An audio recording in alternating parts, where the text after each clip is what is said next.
Welcome to our channel. Shalom saudara-saudari terkasih dalam Kristus. Jumpa lagi bersama saya, Pater Dominikus Irfan, Calon Imam Diocesan Keuskupan Agung Pontianak, dalam Renungan Riak Sabda, Rabu 21 Mei 2025. Nah, dalam bacaan pada hari ini, kita diingatkan tentang pentingnya hidup di dalam Tuhan Yesus. Tuhan Yesus bersabda dalam bacaan Injil sama Yohanes 15 ayat 4, "Tinggallah di dalam aku dan aku dalam kamu. Barang siapa tinggal dalam aku dan aku dalam dia, ia berbuah banyak." Nah, saudara-saudari terkasih, tentu saja sebagai seorang Kristen, kita dituntut untuk lebih dekat dengan Yesus, dengan Tuhan kita.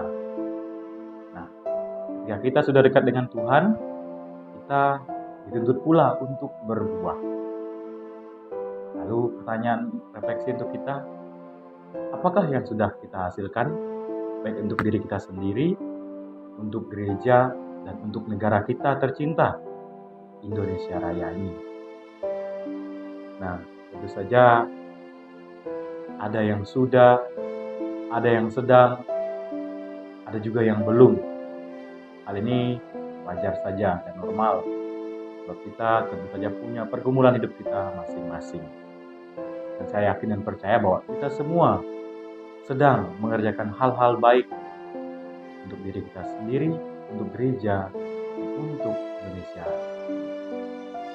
Khususnya di tengah masa Paskah ini, kita diundang juga untuk bangkit seperti Kristus, bangkit dari kegelapan menuju terang, dan diundang juga untuk bangkit dari cara hidup lama menuju hidup baru. Permenungan yang hendak kita renungkan pada hari ini khususnya juga adalah menjadi gereja yang bertumbuh, bukan gereja yang mandek atau stagnan atau bergerak di tempat.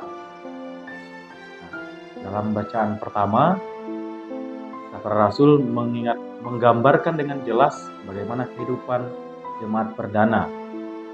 Tidak luput dari konflik, tidak luput dari perdebatan antara rasul yang satu dengan rasul yang lain. Akan tetapi apa yang hendak diteladankan? Mereka tidak bubar, mereka tidak memisahkan diri, melainkan mereka duduk bersama, berdiskusi, mengeluarkan pendapat untuk mencari jalan keluar.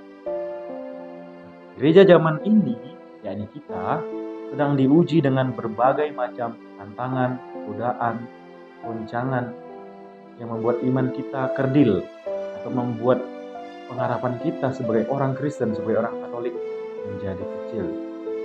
Tapi kita diundang untuk belajar seperti jemaat perdana. Mari duduk bersama, mendengarkan keluh kesah satu sama lain, bersharing, berbagi pengalaman iman satu sama lain. Nah, mendiang Paus Fransiskus mengajarkan kepada kita tentang perlunya menjadi sosok-sosok yang menghadirkan Kristus. Tapi sebelum kita menghadirkan Kristus, kembali lagi kita diingatkan dalam bacaan Injil, Yesus mengajak kita untuk tinggal bersama Dia. Siapa tinggal bersama aku, ia berbuah banyak. Paus Fransiskus juga, almarhum Paus Fransiskus juga mengingatkan dalam ensiklik Evangelii Gaudium, dengan sangat lantang beliau mengatakan bahwa saya lebih menyukai gereja yang memar, gereja yang terluka, kotor, karena berani keluar ke jalan. Bukan gereja yang terluka atau sakit karena terkungkung oleh kenyamanan. Ini autokritik untuk kita di zaman ini.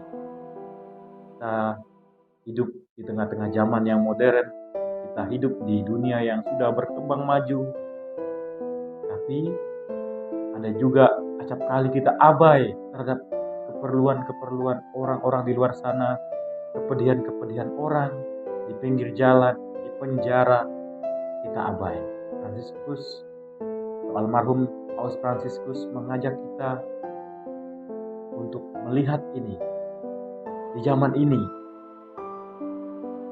Artinya bahwa ketika kita tinggal dalam Kristus, kita berbuah, menghasilkan buah nyata, pedulian kepada orang-orang di luar sana. Nah, Paus kita yang baru, Paus Leo ke-14, dengan semangat yang diteladankan oleh pendahulunya beberapa puluh tahun sebelumnya, yakni Paus Leo ke-13 yang telah mengeluarkan ensiklik Rerum Novarum, menyerukan hal yang sama, yakni kepedulian terhadap sosial, di mana iman kita harus berbuah bukan hanya pada gereja, dalam lingkungan gereja, tapi juga dalam konteks sosial hidup bermasyarakat. Nah, ensiklik Rerum Novarum ini mengajarkan kepada kita bahwa kita harus peduli kepada keprihatinan dunia. Ini sangat sejalan dengan ajaran dalam Konsili Vatikan kedua. Tinggal dalam Kristus berarti jadi ranting yang menyalurkan buah-buah kasih dalam kehidupan nyata. Nah, menarik pula dalam bacaan Mazmur, kita diajak untuk bersukacita untuk datang ke rumah Tuhan.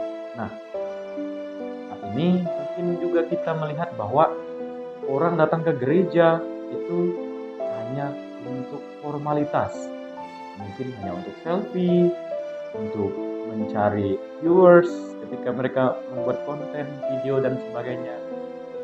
Apakah itu yang menjadi tujuan utama kita datang ke gereja? Apakah itu yang membuat kita sukacita? Tentu saja tidak. Kita diajak untuk bersukacita oleh pemazmur hari ini adalah kita bersukacita sebab kita menyadari bahwa kita telah diselamatkan oleh Allah lewat misteri Paskah Kristus. Ketika kita sudah bersukacita, kita diajak untuk membagikan sukacita itu dalam tindakan nyata. Nah, masa Paskah ini menjadi momen pembaruan iman bagi kita semua. Yesus yang bangkit memanggil kita juga untuk bangkit dari keterpurukan, dari hidup yang lama, untuk bangkit menuju hidup yang baru dan tinggal di dalam Yesus. Poin penutup menjadi undangan juga untuk kita semua. Yesus adalah pokok anggur yang hidup. Kita adalah ranting-rantingnya, kita adalah carang-carangnya. Jika kita tinggal dalam Dia dan Dia dalam kita, maka kita akan berbuah banyak. Pesan moralnya, kita sebagai umat Katolik, sebagai orang Kristen, hendaklah kita tinggal bersama Yesus dan mengizinkan pula Yesus tinggal dalam hati kita, sehingga kita berbuah banyak dimanapun kita berada sebagai orang Katolik. Marilah kita jadikan momen Paskah ini menjadi masa yang lebih dalam, lebih lama, dan lebih intim tinggal dalam Yesus. Tinggallah dalam aku dan aku dalam kamu, kamu akan berbuah banyak. Tuhan memberkati.